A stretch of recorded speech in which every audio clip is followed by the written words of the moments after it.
Do you want to see Mike Miller on the street corner giving hand jobs so he can feed himself? Is that what you want? Because I don't want to see that. I don't want to have to go to him for hand jobs. Get off the corner. It was kind of a mess because I made it in a hurry due to the recent events of the Comicsgate war campaign, EVS implosion.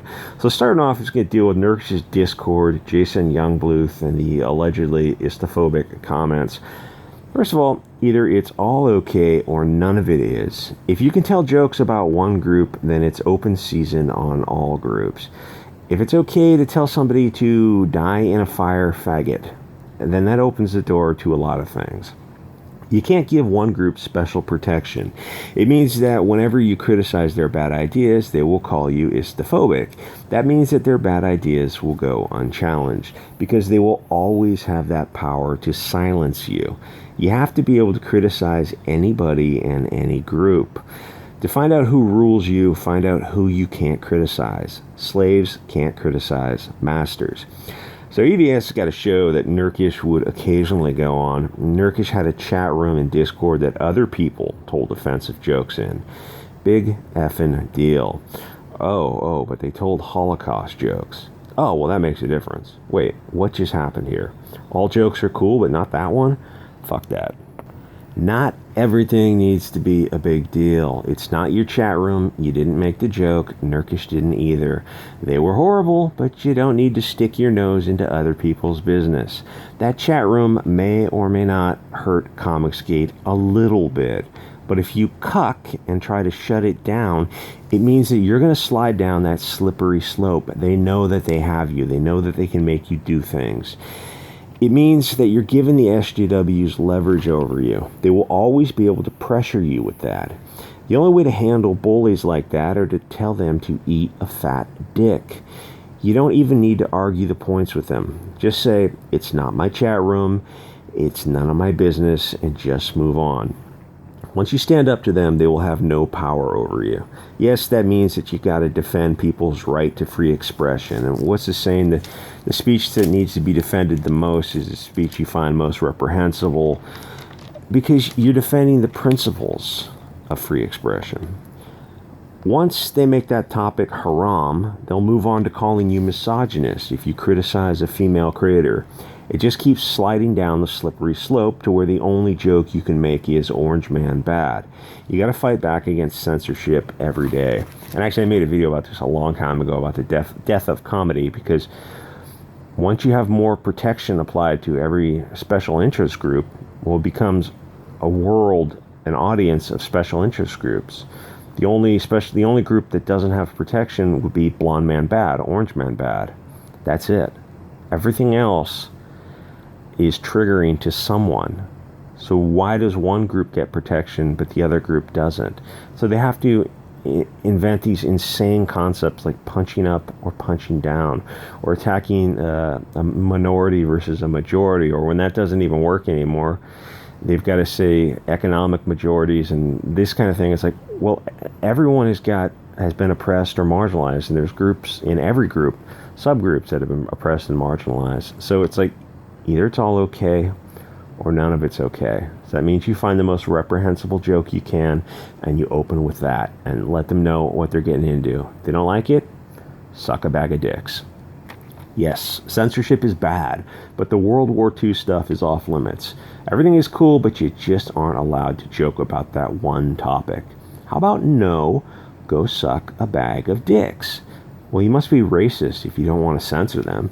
And that's how they control you. By publicly calling you istophobic, they can get you to do anything they want.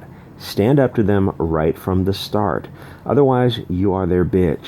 If they think they have found a wedge, they will keep hammering at that point until they destroy you. If you don't have principles, then you're just a windsock. I won't make a comment about Nasser. You can't please everyone. You can remain true to yourself and your principles. The thing is, you don't have to take all this stuff seriously. I'm only joking, Nasser. It's the internet. Focus on your real life. None of these people matter, and you shouldn't take any of us seriously. Just have fun. Once it stops being fun, then move on to something else. I don't hate or love anyone in Comicsgate. They're just dancing monkeys here to entertain me. I don't even watch that much of Comicsgate stuff anymore. I listen to old movies or MST3K instead.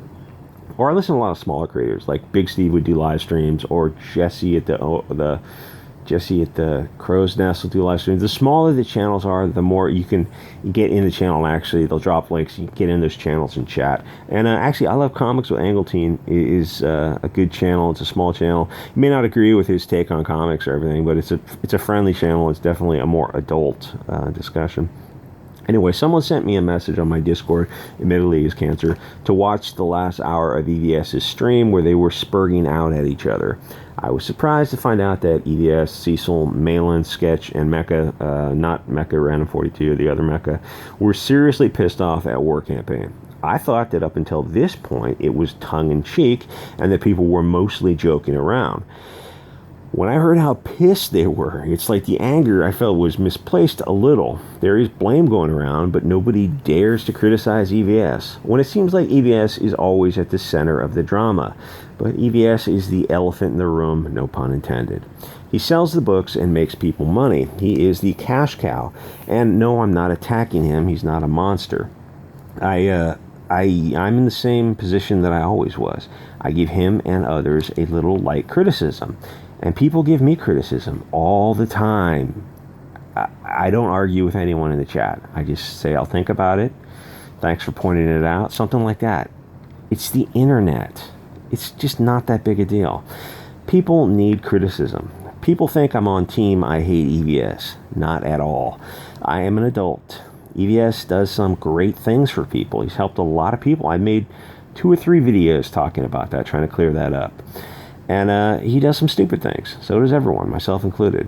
I like Mike, but that meme that Cecil did of Mike punching himself in the head, there's a lot of truth to that. I'm sure Mike would probably admit there's some truth to that if you got him in a private moment. EVS is a drama queen. Mike is stubborn and can't admit when he is wrong. Everyone has issues. We just don't have to let little faux pas ruin relationships. You don't have to love everyone when you have a shared goal. The issue with internet groups is people get a little worked up and involved in things that don't merit it. Another thing is that much of the communication is on Twitter. You can't read nuance in text messages. I will say, if I may criticize War Campaign a little, I don't think their memes of Tim Lim, Edwin Boyette, Mike, JDA, and the rest for 2 years is necessary.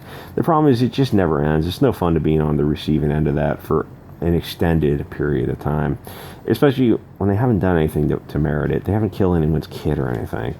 Doug Tennapel is off in his own little corner of YouTube, not fighting with anyone, hosting shows, talking to people like a reasonable adult when he is sober. And I have to be perfectly honest, when he drinks, he can get pretty stupid. That's not really a big deal. When he gets too drunk, just kick him off the stream if he's a guest, or leave his stream if you're a guest. But Doug isn't picking a fight with someone every week. Neither is Douglas Ernst, Tim Lim, Edwin Boyette, and all the others. Some of them are, admittedly, but those guys I mentioned specifically are not. And when you separate 2 kids fighting, and one guy cools off, but the other one won't let it go, you know who the problem is. Doug and Douglas, Tim, Mike, Edwin are not the problems. They are as cool as cucumbers. Yet War Campaign and EVS has attacked them for 2 years. I don't think they're monsters, but they are hurting real people's feelings and possibly their sales. Mike Miller's sales have tanked since EVS started attacking him. Mike is still the same great artist he always was. What's the difference? EVS has attacked him nonstop for 2 years. What exactly has Mike done that he deserves to be homeless? Do you want to see Mike on the street corner giving handjobs so he can eat? He got into a mild disagreement with EVS. That's it. I don't think he deserves to be destroyed for that. That's what SJWs do. Are we SJWs now?